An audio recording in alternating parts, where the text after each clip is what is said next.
வரஹ்மத்துல்லாஹி வபரகாத்துஹு. ரமலான் நோன்பு எப்பொழுது கடமையாக்கப்பட்டது?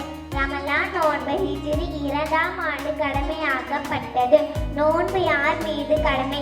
நோன்பு மட்டுமல்ல, எல்லாம் இறை கடமைகளும் பருவமடையும் வரை புத்தி சீர்காழியும் உள்ள முஸ்லிமான ஆண் பெண் அனைவர் மீதும் கடமையாகும். நம்பிக்கை கொண்டோரே, உங்களுக்கு முன் சென்றோர் மீது நோன்பு கடமையாகும் போல் உங்கள் மீது நோன்பு கடமையாக்கப்பட்டுள்ளது. நீங்கள் இறைவனை அஞ்ச வேண்டும் என்பதற்காக 3 பேர்களையும் விட்டு எழுதுகோள் உயர்த்தப்பட்டு விட்டது. அதாவது விழிக்கும் வரை, தூக்குவதையும் விட்டு, பருவம் அடையும் வரை, குழந்தையை விட்டும், புத்தி சீராகும் வரை வைத்தியசாலை என விட்டு எழுதுகோள் உயர்த்தப்பட்டு விட்டது என நபி ஸல்லல்லாஹு அலைஹி வஸல்லம் அவர்கள் கூறினார்கள். நோன்பின் நோக்கம் என்ன?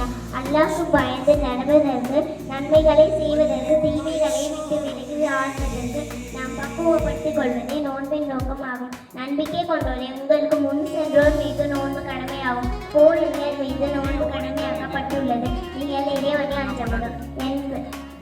இறைவனை அஞ்ச வேண்டும். அஸ்ஸலாமு அலைக்கும் வரஹ்மத்துல்லாஹி வபரகாத்துஹு.